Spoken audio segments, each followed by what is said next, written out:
Sentinel. Past. 8. I trotted over ancient debris in the dim light. Each time my foot knocked aside a broken rock, each time I took a step, sand-colored dust rose in a slow, billowing plume, accompanied by the crisp sound of crumbling stone, which echoed in the dark cavern. We each wore a headlamp, and our hollow gauntlets were equipped with flashlights. The dust seemed to glow in the cones of light we emitted as we traversed the depths of the ruins. We had no reason to believe there was anything dangerous within the ruins, aside from Joel's suspicions about the Valakor, but we hadn't seen any signs of them outside the site. I decided not to tell Kay about her theory, because she didn't seem to want to talk, and Joelle herself had said nothing was certain. Even so, since our encounter with the beast in the snowfields was still fresh on our minds, Kay strode around with her molecular greatsword in her hands, extended and ready for battle. The blade was thick, and at least a foot wide. It looked like I could stand on its edge in a full suit of power armor and it wouldn't break. The sword looked unreasonably heavy, but Kay held it as though it was nothing. She was avoiding eye contact with me. I stopped for a moment and looked around at our dark surroundings. We were deep underground, which I was used to. Many Loro sites were built into the ground, often using materials such as stone or clay in favor of more advanced metals and alloys. This perplexed many scientists. Why would they intentionally forego sturdier, more reliable materials in favor of more natural building blocks? No one had a clear answer, but it was evident in the carvings on the walls that these structures served some kind of artistic and perhaps spiritual purpose that might not be the same with more advanced technology. My people had created similar monuments in our early history, using wall carvings to depict the rise and fall of leaders and heroes, and to tell stories of loss and of victory. I was lucky enough to visit some sites on Earth which were similar to the Loro ruins as well. It seemed primitive to us, humans and Skythers, because such carvings reminded us of our history, when technologically we were less advanced. But I knew to presume the Loro as primitive would be foolish. Their same symbols, their same architecture and statues spanned several star systems, and that was only what we had discovered. We had discovered some of their computers, though always with a fair amount of memory corruption. How many more sites had these people stood upon? They had once traveled the stars, and they had stories to tell. Most of the inscriptions and carvings on the walls were damaged, either partially or completely, due to age. I was hoping to find a database I could access somewhere within the ruins, though not all Loro remnants housed one, but my mind was hardly focused on the ruins, as wondrous and mysterious as they were. A more urgent mystery was on my mind. I inspected Kay once more. She seemed to be doing fine, if distant. She had donned a thick fur suit which had been stored in the hovercar. I took note that the cut on her forehead was already hardly visible. She caught me staring at her, and I turned away, continuing down the uneven stone floor. I was wearing a thermal outfit to keep warm, but the water vapor from each breath of mine condensed and dispersed into the chasm.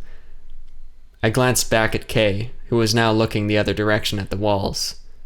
I counted the time between her breaths, by each wisp from her lungs. Around 17 breaths per minute, I guessed. That seemed to be within a normal range. What are you looking at? She spun around, her sword trailing behind her.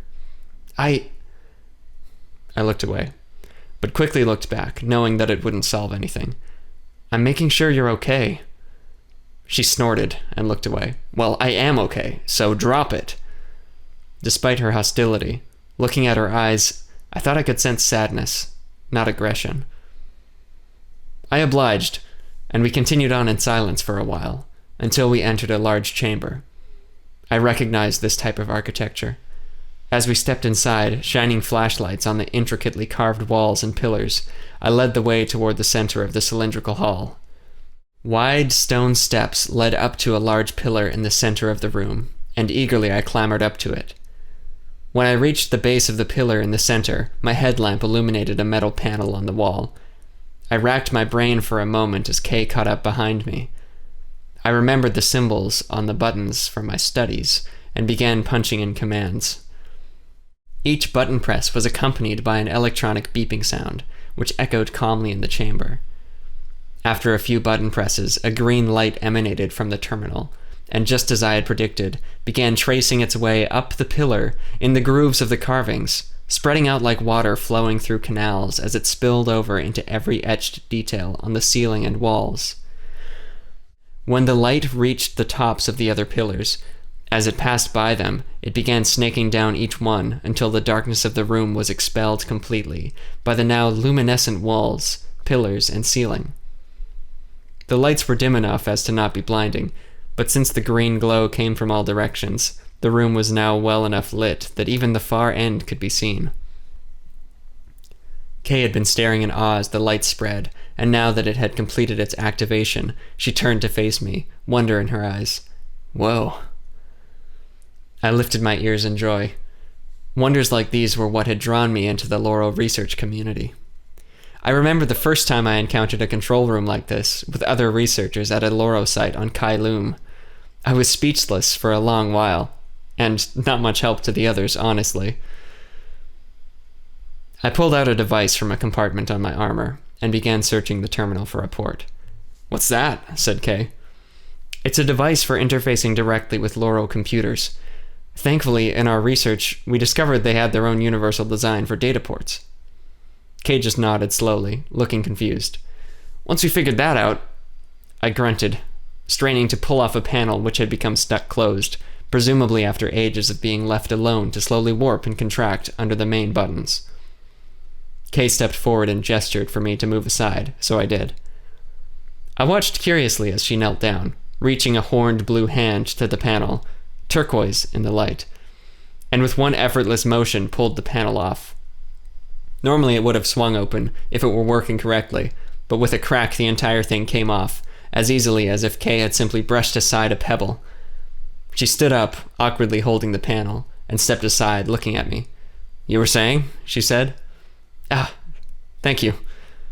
I stepped forward and knelt down, holding up the device so Kay could see.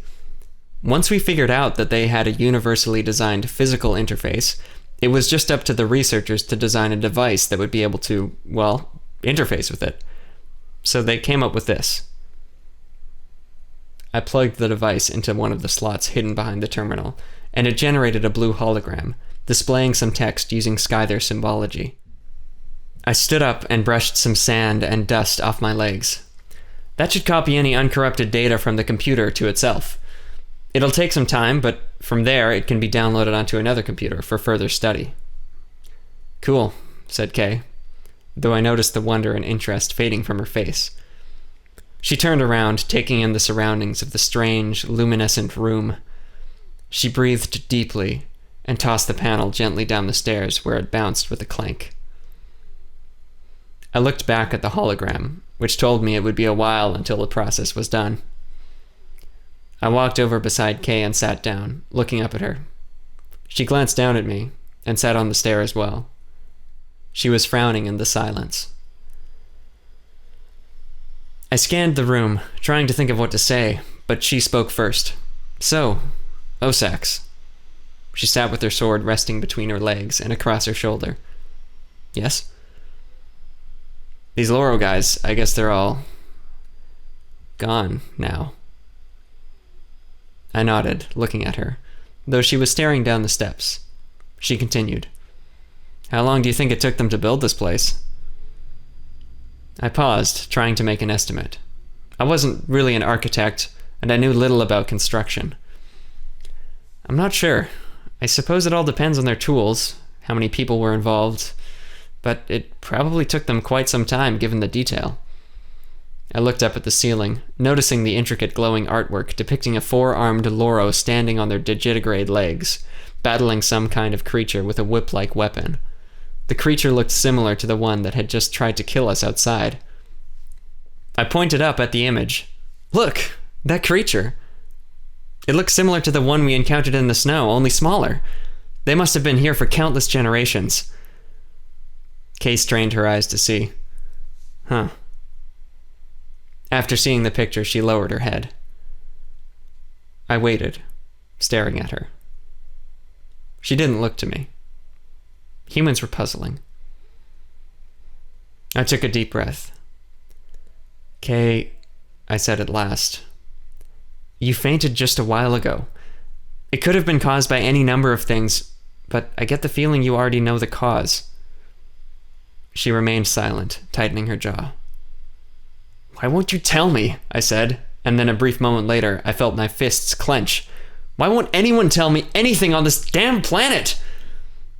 I was surprised to hear myself so agitated. Apparently Skythers were puzzling too. She shot me a look, still frowning. "Why do you care?" The question seemed genuine. I wasn't sure how to respond. "We almost died, and that's partly because of whatever your condition is that caused you to faint." I wasn't trying to accuse her, and I wasn't even sure that was why I was curious.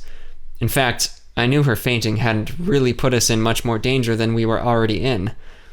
I simply was curious about her, but how could I explain that?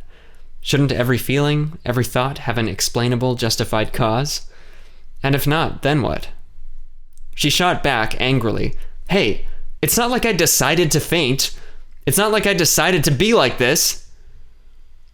She stood up as she spoke, staring at me with unmasked anger, gesturing to herself. Then she pointed at me. "You're alive," she yelled. "Isn't that good enough for you?" I stood up slowly, my arms raised defensively. "Hey," I said calmly, "I'm sorry. I wasn't trying to agitate you." "Well, nice job!" She spun around and walked a ways down the steps. I followed slowly. "Kay, why do you care?" She whipped around, orange eyes almost glowing. "Why do you care about any of this? None of it's going to last." I hesitated, not quite sure what she meant. I guess she was referring to the ruins. "It will last if we preserve it." I motioned to the interface device. She shook her head. "Osax, you don't understand." "No, I don't," I confessed. "So will you enlighten me? What's going on?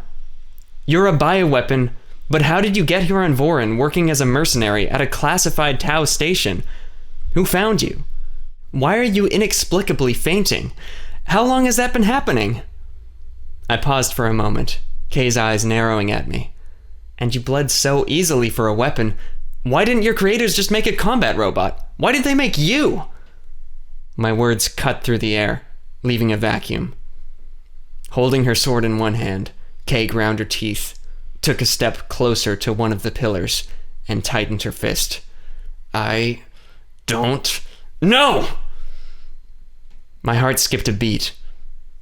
In a blur of motion, her spiked fist collided with the pillar. Instantly, a large segment of the pillar cracked and discharged away from Kay, slamming against the wall in an explosion of dust and debris. Luminous green fluid began spilling out from the ceiling and out of the pillar, and the whole room shook. A second later, the top of the pillar began collapsing in chunks, and a strange odor began filling the room. Kay stepped back from the pillar, disbelieving, and I lunged for the interface device. My heart was pounding, the light in the room slowly pouring out of the ceiling and down the stairs. Everything shook, and I heard the echoing sounds of stone collapsing. The hologram told me the transfer was 85% complete. If I disengaged now, I might corrupt the files. I glanced back at Kay, who was staring up at the ceiling and staggering backwards. I caught a glimpse of her eyes for a moment, and she looked terrified. Cracks were spreading in the ceiling, and more of the glowing fluid began dripping down from them, along with columns of dust. I looked back at the device. 87%. I heard Kay exclaim, "God damn it!" I turned to face her and saw she was already at the exit. She glanced back at me. "What are you doing? Osax!" My mind raced. I glanced back at the device. 88%. I slammed my hand on the side of the central pillar as I knelt there. Come on. There was no way to know what knowledge this archive held. It could be the key to understanding why the Loro disappeared, or how they advanced so far. It could be anything. I wasn't about to give up now. I wasn't about to screw this up. I held my breath. I could feel my heartbeat. The rumbling continued, and a drop of the green fluid splashed on my arm, but I kept staring at the hologram. 89%. 90%. 91%. I heard Kay's voice from the edge of the room. "Let's go! Grab it and run!" I yelled back, "Go!" I didn't turn. 92%. As soon as it was complete, I would dash out of here. I thought about the mechanic who'd harassed me in the vehicle bay, and my blood boiled. I needed to succeed. I was the right person for this job. I deserved this. My eyes widened. There was an awful lot of fluid dripping onto me from the ceiling. I looked up. I froze. The cracks had stretched out to the ceiling above me, and with a roaring crash, a huge stone from the ceiling began hurtling toward me. I couldn't move away. Suddenly, dust burst from the central pillar, and debris fell all around me, but I wasn't crushed. When the dust cleared, protruding from the column several feet above me, I saw Kay's molecular sword, shielding me from the falling debris. I spun around to face Kay and saw her standing near the exit with her body forward and her arm to the side, following through on her throw. Electricity sparked from the pillar, and looking at the hologram, I noticed it had turned to a red color, indicating a major error. After all that, everything was probably lost. But I was alive. I pulled the device from the slot and sprinted down the stairs, almost slipping on the pooling, glowing liquid. To my surprise, Kay waited for me, and when I reached her, we ran together through the dark ruins, headlamps and hololights guiding our way. A few moments later, I turned back and saw the room's entrance collapse. And then, without another word, we continued until we burst into the bright, icy world outside.